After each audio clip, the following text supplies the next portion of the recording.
Hello everyone and welcome back to Commute class.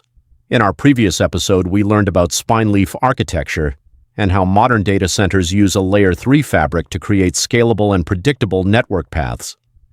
But this creates an important question. Many applications still require Layer 2 connectivity. Virtual machines may need to stay in the same subnet, applications may need Layer 2 adjacency, and workloads may move between racks without changing their network identity. So, how can Layer 2 traffic travel across a Layer 3 network? The answer is EVPN-VXLAN, one of the most important technologies used in modern data centers, cloud platforms, and enterprise networks. Let's understand how it works. Imagine two servers connected to different leaf switches. Between them is a fully routed Layer 3 spine leaf fabric.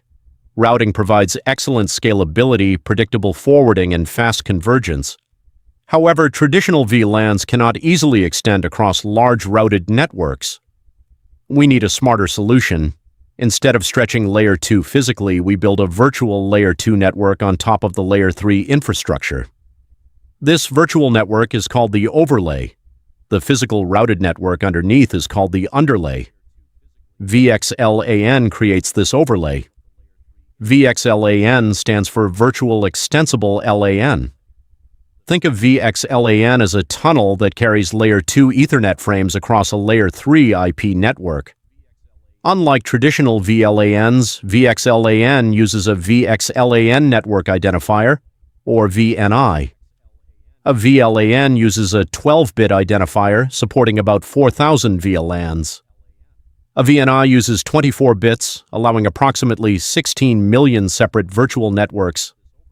That makes VXLAN perfect for massive cloud environments and multi-tenant data centers. But how does traffic actually enter this tunnel? This is where the VTEP comes in. VTEP stands for VXLAN Tunnel Endpoint. A VTEP creates and terminates VXLAN tunnels. When a server sends an Ethernet frame, the local VTEP receives it.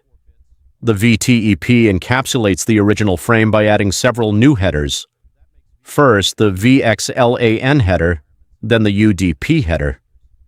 Next, the IP header. Finally, the outer Ethernet header. The original Ethernet frame is now safely wrapped inside a new packet. This packet travels across the routed Layer 3 fabric. When it reaches the destination VTEP, all the extra headers are removed. The original Ethernet frame is recovered and delivered to the destination server. To both servers, it appears as though they are connected to the same Layer 2 network, even though the traffic crossed an entirely routed infrastructure. The VNI identifies which virtual network each packet belongs to. For example, tenant A may use VNI 10010, tenant B may use VNI 20020. Both tenants share the same physical infrastructure while remaining completely isolated from each other. This is one of VXLAN's greatest advantages: multi-tenancy. Now another challenge appears. How do VTEPs know where every endpoint is located? Without a proper control plane, the network relies heavily on flooding. Flooding wastes bandwidth and does not scale well. This is exactly where EVPN comes into the picture. EVPN stands for Ethernet Virtual Private Network. EVPN acts as the intelligent control plane for VXLAN. Instead of flooding the network, EVPN distributes endpoint information using MP-BGP. It advertises MAC addresses, IP addresses, and VTEP reachability. Every VTEP quickly learns where each endpoint exists. This dramatically reduces unnecessary flooding, improves scalability, and makes the entire network much more efficient. Another powerful feature is the Anycast Gateway. Instead of placing the default gateway on a single device, every leaf switch shares the same gateway address. Servers simply communicate with the nearest gateway. This reduces traffic movement across the fabric and improves overall performance. EVPN-VXLAN also supports true multi-tenancy. Different customers, different applications, and different business units can all share the same physical network while remaining completely isolated. Now let's follow a packet through the network. Server A1 sends an Ethernet frame. The local VTEP receives it. The frame is encapsulated into VXLAN. The packet travels across the Layer 3 spine leaf fabric. The destination VTEP receives the packet, removes the VXLAN headers, and delivers the original Ethernet frame to server A2. From the application's perspective, everything appears local, even though the traffic crossed a fully routed network.